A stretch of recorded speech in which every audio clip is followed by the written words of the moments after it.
Ang balita naman natin ngayon dito sa Magnolia Chicken Templados ay very busy sila dito sa nagiging off-season dahil sa mga posibleng acquisitions na gawin nila para pandagdag dito sa kanilang lineup.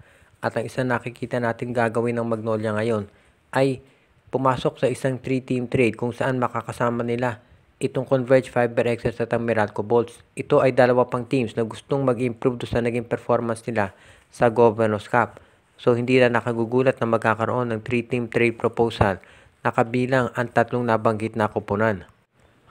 Ang nakikita nating posibleng mangyari dito, mapupunta dito sa Magnolia itong si Pau Havillonar, itong draft pick ng Converge Fiber Excess.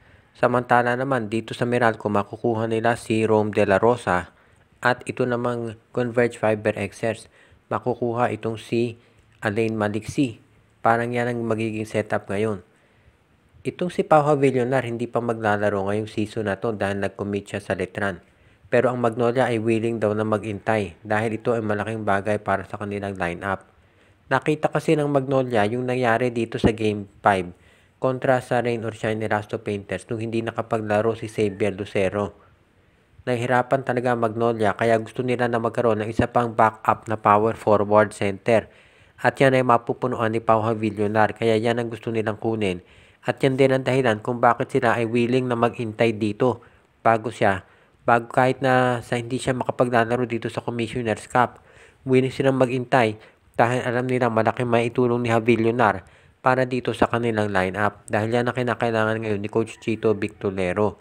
Kapag nakuha nila ito si Havillonar, ang magiging rotation sa Magnolia, si Daput at si Sanggalang sa center at itong si Havillonar at itong si Xavier Lucero sa power forward. Plus nandyan itong si Aris Dionisio sa small forward, alam natin. Of course, nandyan pa yung backcourt ng Magnolia, malakas talaga yan. Lalo na at paparating itong si Jerome Lastimosa. Kaya sa tingin ko magiging maganda para sa Magnolia kung makuha nga nila itong si Pau Havillonar. Kahit matrade itong si Rome De La Rosa, okay yan. Dahil mas malaki naman player itong si Havillonar. Sa panig naman ng Converge Fiber Excess, pag nakuha nila itong si Alain Maliksi, meron silang isa pang scorer na magagamit. Na alam natin yan ang hinahanap ng Converge ngayon, pang-complement doon sa napakarami nilang big men. Kaya sa tingin ko bagay itong si Maliksi dito sa Converge, lalo na at medyo inconsistent pa itong si Shawnee Winston. Kung makuha ng Fiber Excess itong si Maliksi, napakalaking bagay niyan para sa kanilang lineup. At yan tingin kong dahilan kung bakit gusto nila talagang makuha ang nasabing player.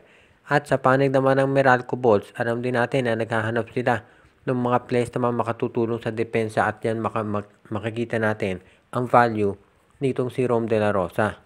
Sa panig ulit ng Magnolia naman, kapag gumawa sila ng ganitong trade, ito ay magpapakita na seryoso talaga sila dito sa kagustuhan nila na maging mas malakas yung kanilang lineup. Dahil gusto talaga ng Magnolia na masiguro na pagdating dito sa labanan dito sa Commissioner's Cup, sila ay magiging ready na. At yan ang dahilan kung bakit gusto nila siguraduhin na makakakuha sila ng mga players na talagang masasabi natin na pwedeng magamit. At sa tingin ko, yung si Pau Havillonar magiging regular part yan ng rotation nitong Magnolia Chicken Templados. Kaya wag na tayong magulat kung sakasakali nga na siya ay makuha talaga ng Magnolia at maging malaking bagay para dito sa kanila. At kahit mag-give up nila itong si Rome De La Rosa, sa tingin ko magiging worth it yan para dito sa Magnolia Chicken Templados, lalo na at gusto nila na maging mas malakas.